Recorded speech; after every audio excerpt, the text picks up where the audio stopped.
Good morning mga ka-reels. Ayan, good morning sa inyong lahat. Happy Thursday, everyone. Ayan.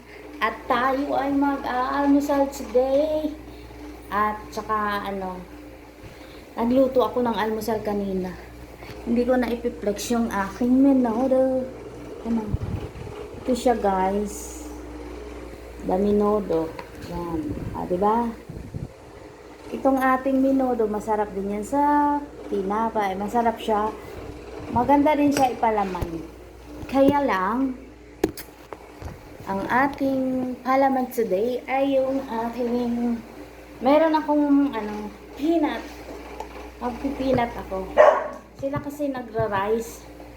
At ako'y ayaw ko mag-rice. Mag-coffee na lang tayo. At saka tinapay. O, diba mga kamami? Kailangan nating kumain bago mag-work. O, diba? Kasi, yung aking coffee na madami at yung aking bread, ayan. O, diba mga kamami? O kayo, nag-almusal na ba kayong lahat? Yung ating mga karels dyan? O hanggang sa muli kong vlog? Hindi ko pa alam guys. At medyo na busy ako last few days, kaya hindi ko na magbablog ng daily morning vlog. Yan ang ganda ng aking so creamy ang aking minodo. Hanggang sa muli, bye bye.